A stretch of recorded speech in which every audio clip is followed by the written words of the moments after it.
अस्सलाम वालेकुम नाज़रीन, मैं हूं कुमैल ज़ैदी और आप देख रहे हैं हमारा यूट्यूब चैनल। हमारे इलाके में एक सरदार के पास एक नौकर था। वो सरदार उसे बहुत ज़्यादा मारता था और मारने के बाद नौकर कुछ अरसे बाद भाग जाया करता था और कुछ अरसे बाद फिर वो वापस आ जाया करता था। तो लोग उसे सवाल करते थे कि तुम वापस क्यों आ जाते हो? तो उसने कहा कि मुझे असल में मार खा के काम करने की आदत हो चुकी है और मैं बगैर मार खाए काम नहीं कर सकता। यही हाल कुछ हमारी पाकिस्तानी आवाम का भी है। इलेक्शन के मुतालिक बहुत ज़्यादा शोर मचाया जा रहा है। सब लोग कह रहे हैं कि फलां इलेक्शन जीतेगा या वो पार्टी इलेक्शन जीतेगी, पीटीआई इलेक्शन जीतेगी या नून लीग इलेक्शन जीतेगी या जितनी इत्तेहादी पार्टीज़ हैं वो मिलकर इलेक्शन को विन करेंगे। इसके अंदर चंद बातें जो खोल के बयान करना ज़रूरी है। सबसे पहली बात तो ये कि ज़िमनी इंतखाब जितने हल्कों में हो रहा है वो ज़्यादातर इलेक्टेबल्स के हल्के हैं। वो लोग जो पर्सनैलिटी पे इलेक्शन जीतते हैं और उसके बाद किसी पार्टी में शमूलियत इख्तियार कर लेते हैं, या वो लोग जिनको पता होता है कि हमारा इतना ज़्यादा वोट बैंक है और उसके बाद हम फलां पार्टी का टिकट लेंगे तो उसके वोट बैंक को मिलाकर हम बन जाएंगे। ये होते हैं पाकिस्तान के अंदर इलेक्टेबल्स। और इस दफ़ा ज़िमनी इंतखाब जितने भी हल्कों में हो रहा है ज़्यादातर इलेक्टेबल्स मौजूद है और ये आपके सामने।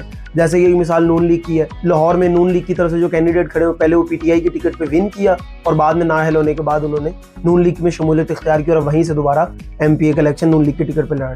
ये होते हैं इलेक्टेबल्स। पाकिस्तान के अंदर इलेक्टेबल्स की सियासत कोई नई सियासत नहीं है या कोई नया नाम नहीं है। ये गुज़श्ता कई दहाइयों से पाकिस्तान में होता है। अब इसके बाद ज़िमनी इंतखाबात के नताइज की तरफ बढ़ते हैं कि ज़िमनी इंतखाबात में कौन सी पार्टी विन करेगी। तमाम तज्ज़िया निगार, तमाम सहाफ़ी हज़रात और तमाम सियासतदान अपने अपने अंदाजे लगा रहे हैं कि कौन सी पार्टी विन करेगी। सबसे पहले गुज़श्ता नताइज की तरफ नज़र दौड़ाना बहुत ज़्यादा ज़रूरी है। साबका इलेक्शन 2018 में इन 20 नशिस्तों में से 10 नशिस्तें पीटीआई ने जीती थी और उसके बाद बाकी आज़ाद जीतने वाले लोग पीटीआई में शामिल हो गए। ये पीटीआई का रिजल्ट। और रही नून लीग की बात, तो इन 20 में से एक नशिस्त भी नून लीग ने नहीं जीती। अब इसके अंदर पॉइंट स्कोरिंग की बात की जाए तो अगर नून लीग इन सारी नशिस्तों में से एक या दो नशिस्तें भी जीतती है तो इसका मतलब ये है कि 2018 से लेकर अब तक नून लीग की सूरत-ए-हाल बेहतर है। और अगर पीटीआई 10 से कम नशिस्तें जीतती है या अपनी कारकर्दगी को बेहतर नहीं दिखा पाती तो इसका मतलब ये है कि पीटीआई को इसका ज्यादा नुकसान हुआ है। अगर हम बात करें पाकिस्तान के अंदर गुज़श्ता रवैये की, तो पाकिस्तान में हमेशा ये होता आया कि सिवाय पीटीआई के, जो कि सुस्त रविश गवर्नमेंट थी, उसके अलावा जितनी भी हुकूमतें रही हैं ज़िमनी इलेक्शन वही जीतती आई हैं। तो अब इसके अंदर ये वाज़ेह है कि ज़िमनी इलेक्शन में नून लीग को बरतरी मिलेगी। इसका मतलब ये नहीं है कि 20 की 20 सीटें वो जीत जाएंगे, लेकिन इसका हरगिज़ मतलब ये नहीं है कि नून लीग कोई भी सीट नहीं जीत पाएगी। अगर नून लीग गुजरांवाला और लाहौर की 4 नशिस्तें, ये 5 नशिस्तें हार जाती है और बाकी चाहे सारी सीट जीत जाए तो इसका मतलब ये है कि नून लीग अपनी बुनियाद से कमज़ोर हो गई है, क्योंकि ये वो सीट्स हैं जो नून लीग हमेशा से जीतती आई है।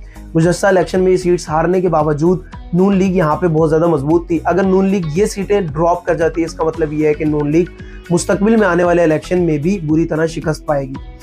अगर इस इलेक्शन में पीटीआई अच्छी तादाद में सीट्स हासिल नहीं करती, इसका मतलब ये है कि अगले इलेक्शन में पीटीआई इतनी बेहतर कारकर्दगी नहीं दिखा पाएगी। और दूसरी तरफ अगर इस इलेक्शन में नून लीग 10 से कम सीटें जीतती है तो इसका मतलब वाज़ेह है कि नून लीग हुकूमत पंजाब में अपनी कायम नहीं रख पाएगी। इसके साथ मैं एक और बात बताता चलूँ कि पीटीआई का मुकाबला 1-to-1 नून लीग से नहीं है।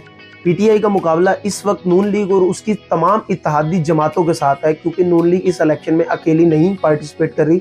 नून लीग के साथ मुख्तलिफ सियासी जमातें हैं, जिनमें पीपा पार्टी है, जिनके अंदर जमीयत उलमा फे है और मुख्तलिफ और भी सियासी जमातें हैं। अगर इस इलेक्शन के अंदर पीटीआई अच्छी कारकर्दगी दिखा पाती है तो इसका मतलब वाज़ेह है कि तमाम पार्टीज़ के अलायंस के मुकाबले पे आवाम पीटीआई पर ज़्यादा एतमाद कर रहा है।